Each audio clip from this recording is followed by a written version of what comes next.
Today in Expert Answers, we're talking debt, specifically the Debt Service Suspension Initiative, or DSSI. It's a bit of a mouthful, but in short, it's about helping poor countries suspend their debt repayments so that they can refocus their resources on fighting COVID-19. It's an effort that's been championed by the World Bank Group and the International Monetary Fund. And to learn more, I recently had the chance to talk to the World Bank Group's Global Director for Macroeconomics, Trade, and Investment, Marcello Estevão.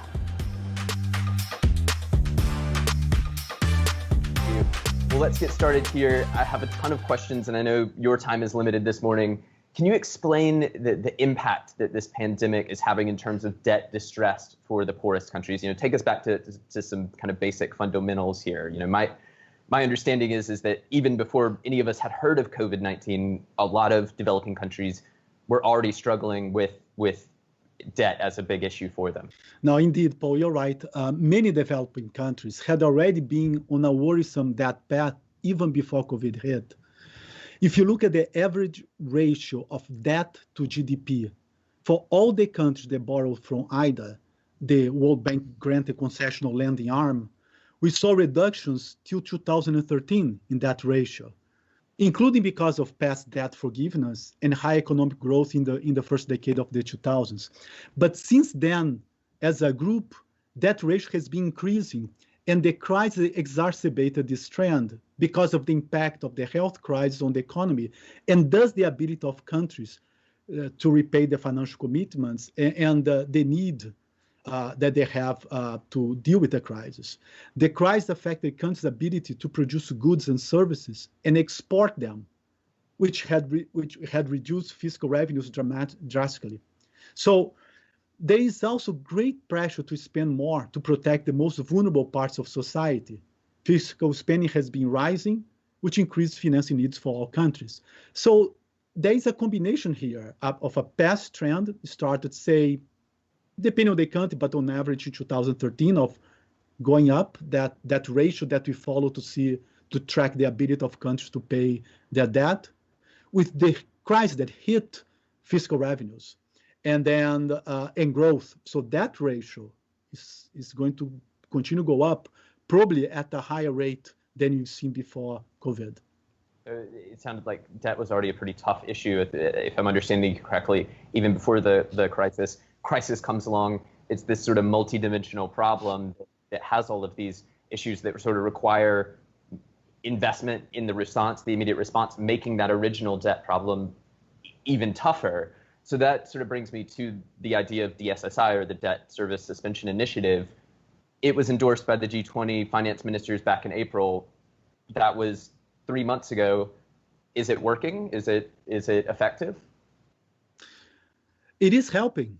Like I said, countries need to find a way to finance greater fiscal spending, especially in light of reduced tax revenues and exports. The decline in exports also reduced the availability of foreign currency to finance purchases of fundamental things like medicines, for instance, to deal with the health crisis. So the Debt Service Suspension Initiative is a way to give developing countries more resources in a time they need it the most. You can, folks at home they can search Google or their favorite search engine for that Debt Service Suspension Initiative. There's a table there, kind of a dashboard, this data dashboard there. I was looking at it the other day, and it allows anyone to see, how many countries are participating, how much they could save if they did participate and suspend their repayments. It also, like I said, shows whether those countries are participating in the program. One of the things that struck me was there's a non-zero amount of countries that aren't participating. Why is that? Why are some countries not participating in DSSI? Yes, it's true. I mean, there are several reasons. First, many of the countries that would really benefit from this initiative have already signed up. So that's important to remark. This group of 39 countries accounts for about 3/4 of the total official bilateral debt service due between May 1st and December 31st of this year, the period covered by the initiative. Among the countries that have not joined the initiative so far are countries that do not have much, if at all, official bilateral debt due during this period. Some other countries feel they have enough access to capital markets, and the benefits of joint initiative are not high enough to disrupt their well-established financing plans. And there is a group of countries that they are simply working the mechanics of joint initiative and may do so soon. So I would say it's quite successful so far. We are covering a large part of the official bilateral debt that is due during the period of the initiative. There's still more to go. Some may not join because it's just they look at the benefits, it's not so great. They already all planned for the year and they can fund their activities.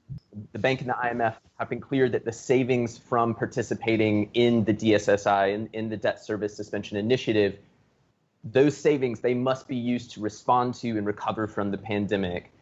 How, in your research and in your analysis of what's happening over the past few months, how are countries using the funds that they're saving by participating in DSSI? Yeah. Now, as I said before, fiscal revenues are going down, but the needs are going up. And the funds that countries would have paid in that service can be used to plug some of this hole and fund transfer programs targeted to the most needy among the population. And that's what most are doing. And our economists can help authorities increase the capacity to target these funds. For instance, we have been working with tax administrations on ways to increase administrative efficiency and getting to know the taxpayer universe better. That helps curb tax evasion, which is one program that you have here, but also could allow tax authorities to better target transfers, tax breaks to the needy. So the key here is to be able to target those to the people that are really suffering because of the crisis.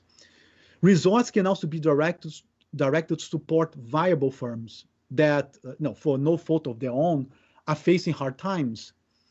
And there is some of that happening as well when you have large group here at the World Bank that helps authorities think about how to do so. The name of the game is really to help people and firms to survive this period of weak economic activity, which is driven by the health crisis. So we are working to protect the productive capital and processes so that firms and workers are ready to produce again when the health crisis dissipates and demand for products and services return. What we don't want to happen is that the crisis dissipates, there's an increased demand and people feel secure coming back to work and all that, but that process takes time because economic relationships that were established before got hurt by the crisis. And that would be a pity because the crisis is temporary. We are going to get out of this hole. Marcello, thank you so much for taking the time to really appreciate the chance to sort of pick your brain about all the different stuff that's sort of happening on the ground as it relates to COVID-19 and as it relates to the DSSI initiative. Great. Thanks so much, Paul, and to all of you. Stay safe, stay healthy. Bye. I have to say, I always get super excited by the chance to talk to Marcello Estevão. He was the very first expert featured on this show back in November. If you didn't catch that episode, you can on the World Bank's YouTube channel.